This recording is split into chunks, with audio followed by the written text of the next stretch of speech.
I have not heard so much hate for these movies ever since the Twilight days. Hi, everybody. I'm Awesome Joe. Thank you guys so much for taking in the time of your day to watching another episode of Awesome Joe's Movie Reviews. And today we're going to go ahead and be talking about The Strangers, Chapter 3. Not only are we going to be talking about Chapter 3, but we're also going to be talking about the trilogy in general, since I have not done a review off of both Chapter 1 and Chapter 2. So while we're here doing Chapter 3, we might as well talk about the entire trilogy of itself altogether. But yeah, I have not heard so much hate off of these movies. I remember when I saw the first Strangers back in 2008. I actually saw it was released in 2008, but I saw it in 2009, summer of 2009. And I've never been so scared ever in my life. It was dark, late at night, by myself. Everybody was sleeping. And I believe it was on Stars at the time. And so I watched it, and yeah, that movie really terrified me. And then 10 years later, we get Prey at Night. It's okay. It wasn't that good as the first one, but it was okay. And then we get the idea of giving us a trilogy, a story of these stranger characters within these three chaptered movies. And at first, I didn't think it was a good idea, and so did many others. But since there were a lot of Stranger fanatics out there that actually admired the story, they said, you know what, let's go ahead and do it. And so they did it. They filmed it back to back, and there was going to be one movie coming out every single year, which of course they did. I didn't see Chapter 1 in theaters. And talking about Chapter 1, okay, it is practically an exact copy of the Liv Tyler original film in '08. Nothing different happened. It's all exactly the same. If you'd ask me, if anything, you could probably have done a sequel to that movie instead, a continuation of that story rather than getting Prey at Night. I think that would have been really great if you were going to be doing an exact replica of the original film, because, yeah, nothing different happens. And I didn't feel that the Strangers were very terrifying like the way I felt them in that original film. So, but was I disappointed by it, like how everybody else claims it to be? Not exactly. I don't see it as memorable, though. I don't see it as memorable. I don't, I love in how it, to be continued itself, it ended off of a cliffhanger in some sort of way, and giving us a mid-credit scene as to what to expect in the second film, which brings us to Chapter 2. And yeah, I heard a lot of hate on that one, on Chapter 2. They say that not anything goes on, nothing happens. It's one gigantic chase scene throughout the entire film. And and our protagonist happens to have a little fight encounter with a wild boar. Now, while I was watching it, because I just watched this one a couple of days ago, I found it on Stars, and I wanted to, since I haven't seen Chapter 2 and I wanted to see Chapter 3 in theaters, I might as well have said, I wanted to go ahead and watch it, so I might as well watch it on Stars like how I did with Chapter 1. So I did. And yeah. Oh my goodness, man. The protagonist character, I think her name is Maya. She goes through a lot of stuff. I mean, she's practically going from the hospital out in the woods, and she encounters this wild boar. And I'm like thinking, I just saw something similar to this in last week with Send Help, the Sam Raimi movie with Rachel McAdams. And I'm just like, that's a weird coincidence that, within 1 week I see two practically of the same scenes of our protagonist fighting up against a wild boar. It's interesting. I'm like thinking, this movie is called The Strangers, but yet we're dealing with a wild boar. But I can understand what they were trying to do. It just didn't capture, to other audiences, it didn't capture the very meanings as to what was going on, giving us bits and pieces, also including giving us flashbacks of our stranger characters on how their upbringings were and, why they do the things that they do. That is actually a really big complaint of mine, and I'm pretty sure with many others, is do we really have to have a why? That line is even mentioned in the movie in chapter 2. It's like, does there have to be a why? And there really shouldn't be. There really shouldn't be any explanation at all whatsoever. We get a lot of explanations with the Michael Myers character, and the creeper from Jeepers Creepers. The same thing with Jason Voorhees and Chucky. I mean, those are complaints. That's something for me. I would think that what makes a horror movie so interesting and entertaining is that it's the mystery of the story continuing on, never giving the reveal as to why they do the things they do. Now, I don't think that this trilogy is the best trilogy, but I'll admit that it's not the worst either. I think that the trilogy within itself is, I think for me personally, because this is just my opinion when it comes to my reviews, it's just my opinion and it's nothing set in stone. It's just me clarifying that, did I have an entertaining time? As a matter of fact, I did. Is there a lot of bad decision makings made throughout these movies? Absolutely. Is it rememberable, highly rememberable in a sense of me saying that these movies are great? No, they're not great. But I am entertained. Like I said, they're not going to win any Oscars. They're not going to win any, anything stating the fact that this is the best trilogy ever. No, like the stakes are not high at all. I just found it to being entertaining from my perspective, understanding the very psychological experiences as to why these characters do the things that they do. So getting into the very psyche, the very mentality of these stranger characters, it kind of takes away from the entitlement of them being called the strangers. That's why I mean, it's like the mystery itself is what keeps it so fresh, so entertaining, so amazingly horrific. That's what the first movie had. We didn't have to have any answers. It's just getting it done. Just do it. So, but yeah, the movie ends to where it leaves us with another cliffhanger on chapter 2, bringing us to chapter 3. And chapter 3, let me point this out. The Halloween trilogy that we had recently gotten with Danny McBride producing, that trilogy, I enjoyed the 2018 film. This is me. I really loved Halloween Kills. I really did, and I loved on how the way that it ended. When the deleted scene version where Michael Myers picks up the phone and Laurie Strode, she's aware that he killed her daughter, so now she's out to seek revenge and have that final confrontation.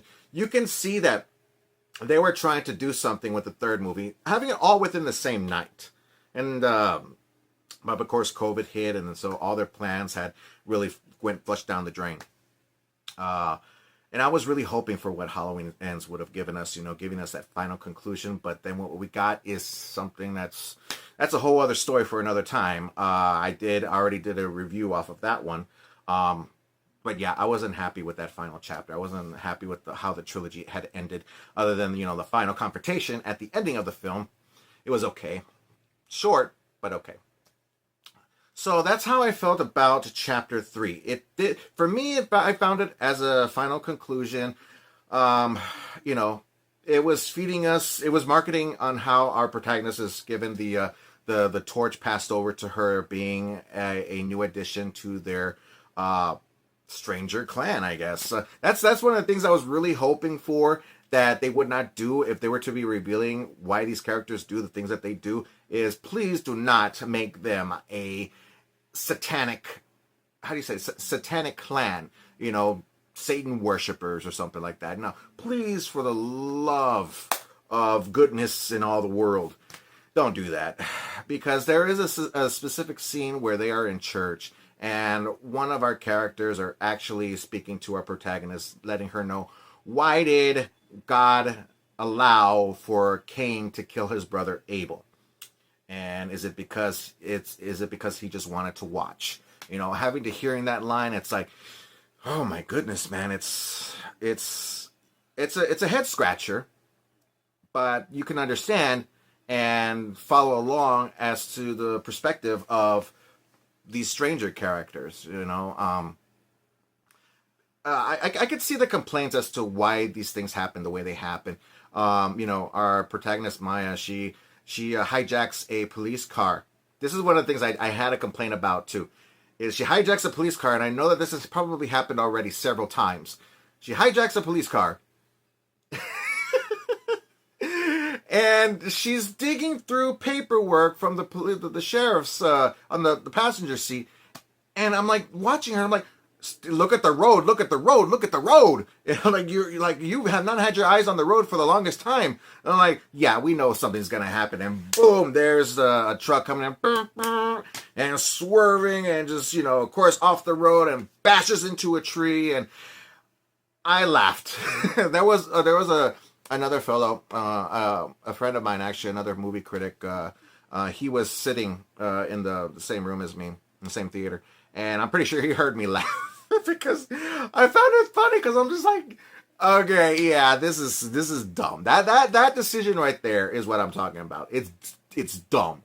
And I gotta add this in here too, is when I see the character, I think his name is Gregory.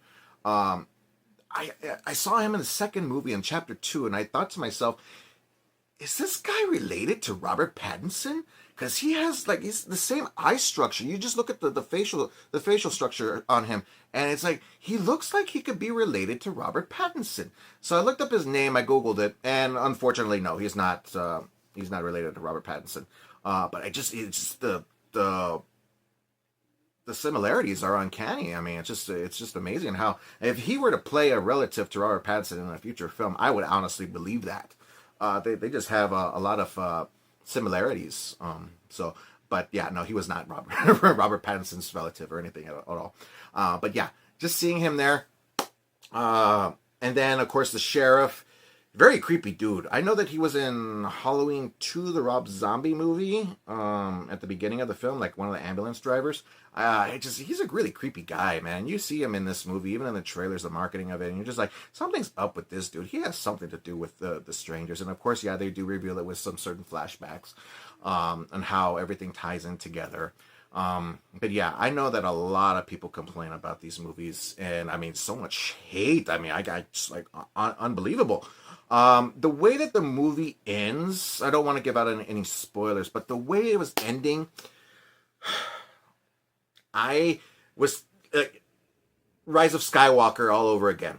One of the complaints about the Rise of Skywalker for me, I hate the movie like a lot of people do, but one of the things about Rise of Skywalker that I did not like was the kiss scene between Rey and Ben Solo. Highly unexpected. And there's a similar situation like that occurs in this film. And I'm like thinking to myself, please don't do it. Don't do it. If you do it, yes, I will hate this movie like everybody else. It was close. It was like 1% more. It looks like it was going to happen. And thank goodness it did not happen. Was I happy with the way that the movie ended altogether? Jumping right, the movie ending, jumping to credits. I was kind of hoping there would be a little bit more. I know that when you kill the bad guy off, obviously the story's already over. So, but yeah, I just think that I don't really hate this movie in the way that everybody else does. I just had a great time. Chapter 1 for me, I think that since it's so similar to the '08 version, I think that for that rating for that movie, I'm gonna go ahead and give it maybe a 53. Chapter 2, I think I'm gonna go ahead and give it a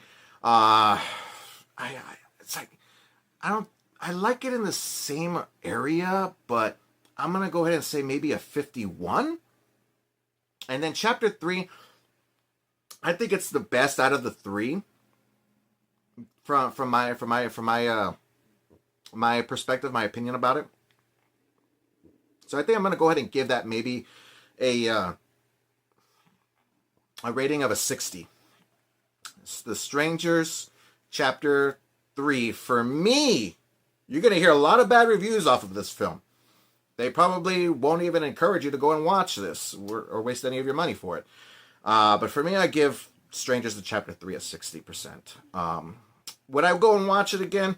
Probably not. I probably might watch it when it jumps up on stars. I just don't see it as hateful as how others would think of it being. I was asked this question earlier today by my friend, and that was in the theater. Do you like these Strangers movies more than the Superman movie that we got last year with James Gunn? And I thought, compared, yes. I enjoy the Strangers movies a lot more than the Superman movie last year. A lot of people won't agree with me, but I am one of those people who hated that movie. And I don't think that I know any other movie that I hate more than that movie, Superman itself. But yeah. So that's my review off of not just Strangers Chapter 3, but the entire trilogy of itself. What do you guys think? Have you seen Chapter 3 yet? Do I encourage you to go and watching it? That's really your decision. If you are not fond of Chapter 1 and Chapter 2, then don't go and watch 3. I wouldn't want for you to waste your money. But probably watch it when it hits on Stars or something. We don't have a Blockbuster anymore, or Hollywood Video, so we don't really have that option of renting a video for the weekend anymore. So it's out in streaming once it's out in streaming. So most likely they really released this movie really fast. If anything, it's supposed to be released later on this year, but they just said, you know what, let's just get it over with. Let's bring it out there. Actually, I think this movie was supposed to hit streaming. I thought that since the first and second movie weren't that successful, that they were going to throw the third one onto streaming, but I guess not. They just throw it out in theaters, so they want to try and get some of that money back. But yeah, I didn't have a bad time with this. I think I had a great time. I didn't have to wait year after year like how I did with Lord of the Rings. After when you finish one film, you jump onto the next. So it's like I saw Chapter 1 when Chapter 2 was being released, and then I saw Chapter 2 before I saw Chapter 3. So, one and done. So it only took me like maybe 4, 5, 6 months within its time frame. So yeah, that's my review, everybody. If you guys have watched the entire trilogy, leave a comment down in the comment section at the bottom. Let's have an awesome time talking about this movie or any movies that you'd like to talk about in general, because I love to talk about movies, but most importantly, I love to talk about them with you. And don't forget that you can check out some more of my videos on YouTube. Just look me up at Awesome Joe Movie Reviews. Don't forget to click on that like and subscribe button there, you guys. I really do appreciate everybody in having to doing that. And also, if you want to get notifications for future videos being posted, just click on that notification bell there. I really do appreciate there, you guys. But other than that, I really do thank you all. Keep on living the dream. And as always, stay awesome. Thanks, you guys, once more again, and I'll see everybody in the next video. Bye.